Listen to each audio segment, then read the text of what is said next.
EFCC denies dropping charges against Alison Madueke. She is the woman that ran out of Nigeria with billions of dollars in her possession, and she claimed that she's not a thief.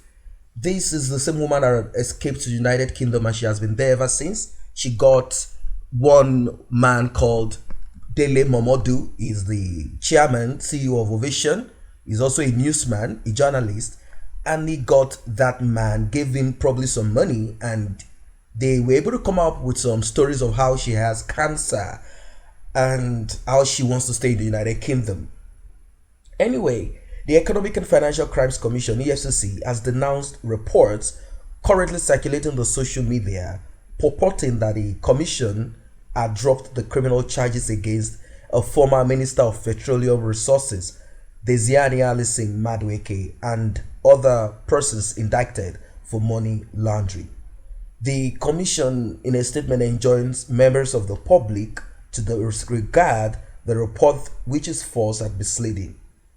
At no time did the commission withdraw the charge, they said, which is still before Justice Muslim Hassan of the Federal High Court of Lagos.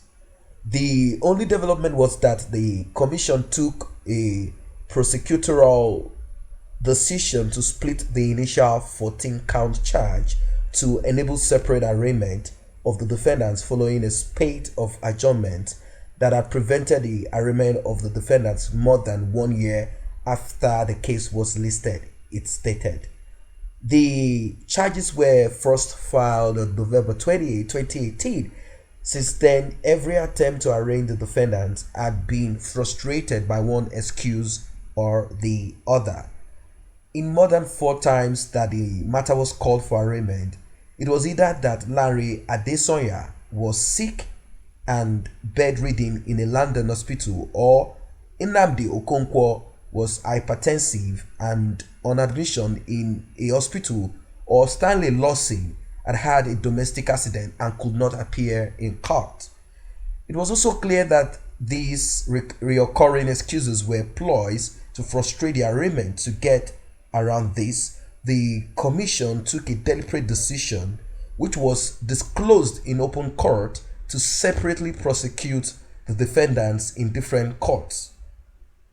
This explains why the 4-count amended charge brought against Dauda Lawal, a former executive director of First Bank, did not include other defendants except the 2 who are at large, Dieziani Alison Madueke and Ben Oti. And the ingredients of the offense stated therein only pertains to Lawal's involvement in the alleged crime, which is the receipt of $25 million from the $153 million 2015 People's Democratic Party presidential election slush fund. The non-inclusion of other defendants in the original charge in the amended 4-count charge does not mean that they have been exonerated by the commission of any criminal allegation. Well, anyway, as you guys know how these things work, you know how it works. Recently, the vice president, and of course with the president, but then these politicians and the rest, the opposition party, they will not want to point finger directly at Buhari, particularly if they are still in Nigeria.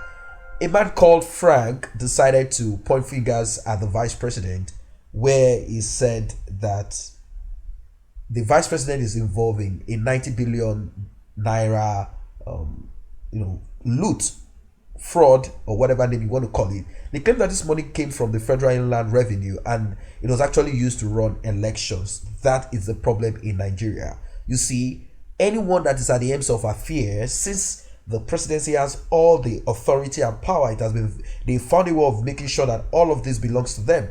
They definitely make use of all the funds that is supposed to be used to run government, run the state, the country, right? They use these things to run elections and do whatever they like. What a shame. So it is a shameful thing anyway. So guys, that is what it is. They are saying that they are not they've not released anyone yet.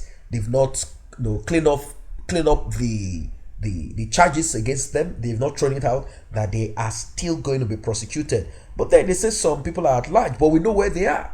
Alice Madueke was seen, moving around the United Kingdom, covered up, living in one of those expensive houses she bought, like the one she has in Nigeria, very expensive. Now, I expect that when the law is going to be passed or judgment is going to be passed, I believe that it should go round.